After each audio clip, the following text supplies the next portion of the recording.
Hello guys, welcome back again sa ating YouTube channel no, The Action Man. Una sa lahat, may love shoutout po sa lahat ng mga kakamping at sa mga hindi man mga kakamping. Kung interesado ka sa video ito, patapusin mo na hanggang dulo at huwag nyo nang kalimutan na i-like at share ang ating video para malaman naman ng iilan sa ating mga kababayan na nagtutulog-tulugan sa katotohanan. So muli naman nagbabalik ang nag-iisa nyong host na si The Action Man para magbigay ng komentaryo at reaction sa mga mainit ng issue ng bayan. So ito ho mga ka-action, mga kakamping no, may gusto lang ho ako na i-share sa inyo about ito sa pagngaraw-ngaw ni Panelo ho mga ka-action. Isang DDS na abogado. Na tuloy-tuloy pa rin ang pag-angat sa mga DDS na kahit wala na pong ikaangat. Ito po, hinamon niya ang Kongres na paila ng kaso ang dalawa na si Celes at Badoy. Ang buong akala mo Panelo aatrasan ka sa hamon ng Kongres. Dahil daw ang pagdetain kay Badoy at Celes ay hindi daw makatao. Di ba? So bago ho tayo magtuloy-tuloy mga ka-action, panoorin po muna natin ang nasabing pahayag ni Panelo. May hamon ngayon ang dating opisyal ng palasyo sa Kamara matapos i-contempt sina Ka Eric at Dr. Lorraine Badoy. Narito ang balita ni Angel Pastor. Matapos patawan ng contempt ng House Committee on Franchise ang SMNI anchor na sina Ka Eric at Dr. Lorraine Badoy, hinamon ngayon ni Attorney Salvador Panelo ang mga mambabatas na magsampa ng kaso. Kamara de Representante. Kayo naman tingnan nyo naman ang kalakaran ng inyong pinakulong. Ilagay nyo ang mga sarili nyo sa kanila.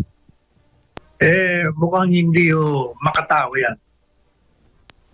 Siguro, tama na yung binigay nyo sila ng leksyon. At i-demanda nyo kung gusto nyo.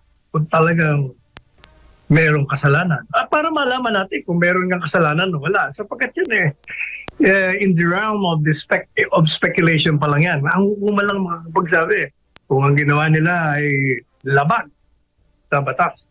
Marin namang kinundina ni Panelo ang inihaing resolusyon sa Kamara para suspendihin ang prangkisa ng SMNI. Talagang ako, I'm reacting, I'm sorry to say, kaibigan natin yung nagkahain ng resolution. Maling-mali, lalo-lalo pa, yung resolution na pinapaimbestiga ang SMNI, and pending investigation, it should cease operation sus Mariosep.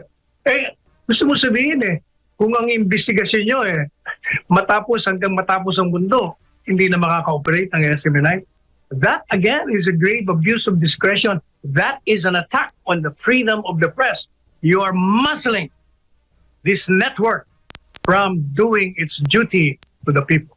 Ibinabala rin ni Panelo sa mga mambabatas na huwag idamay ang prangkisa ng SMNI sa kinakaharap ng dalawa nitong anchors. Alam po ninyo, hindi maganda na idadamay nyo talaga ang network. Huwag niyong isama yan sapagkat yan ay magninit siya ng protesta ng maraming mga kababayan natin. And we do not want to reach that point where there will be again upheaval in this country. Sawang-sawa na ho tayo dyan. So, kayo po maging mahinahon. Sa kabilang banda, payo naman ni Panelo kina Ka Eric at Doc Lorraine. Okay na yung hunger strike for a few days, pero wag yung pabayin yan sapagkat kailangan yung maging malakas. Pag humina kayo ng humina, hindi kayo kakain, paano pa? Paano nyo ipaglalaban ang inyong mga karapatan? Kailangan healthy rin kayo.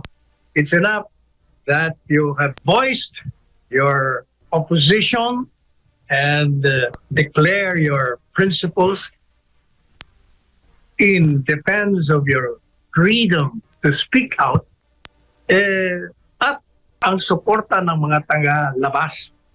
Huwag nyo nang patayin ang inyong mga katawan sa pamamagitan ng matagalang hunger strike. Sa huli, paalala naman ni Panelo sa mga mambabatas. And those who have been given the mantle of power to govern this country.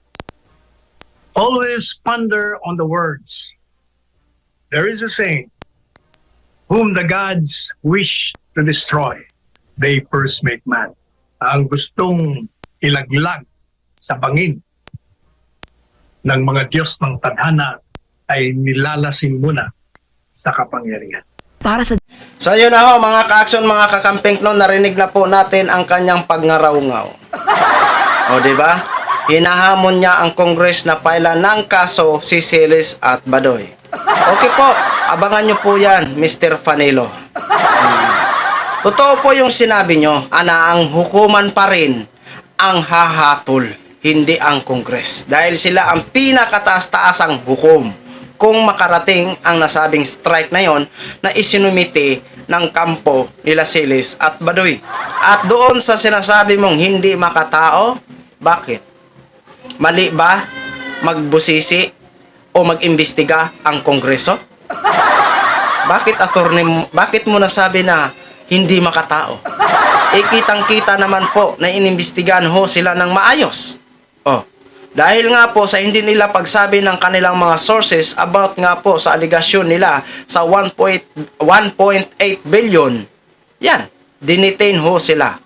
Kinontempt at hanggang hindi nila sinasabi, mananatili sila sa detention center. Alam mo yan, di ba?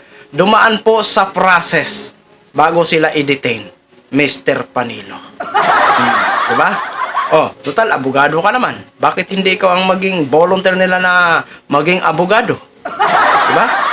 Klarong-klaro po, Mr. Panilo, na may nilabag sila na rule of law sa kanilang franchises. Diba? Oh, doon sa sinasabi mo, bakit pinag-iinitan ang franchise? Bakit hindi na lang sila Badoy at saka Silis naman sila naman ang may kasalanan? Teka lang, Mr. Panilo. Saan po ba sila nagtatrabaho? Hindi ba sa SMNI?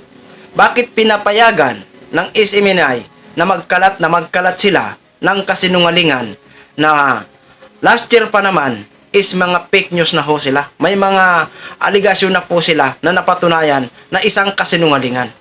So, ibig sabihin, kinonsente ng SMNI ang kanilang mga ginagawa na kasinungalingan? Kaya marapat lang na ang franchise ang tutukan. O tanggalin. Di ba? O yung mga yan, alam ho namin, may sanksyon yan kapag hindi nila mapatunayan. Oo. Hintayin nyo lang po dahil ang Kongreso hindi ho aatras sa hamon mo. Kaya dipinsahan nyo po kung kaya nyo pa dipinsahan. Pero kung hindi, I'm sorry, my love. Yun lang ho mga ka-action, mga kakamping no. Gin-share ko lang ho sa inyo. Maraming salamat po sa ating mga viewers Luzon, Visayas at Mindanao all over the world. Ako po ang inyong lingkod, si The Action Man. Have a good day, everyone. Beautiful.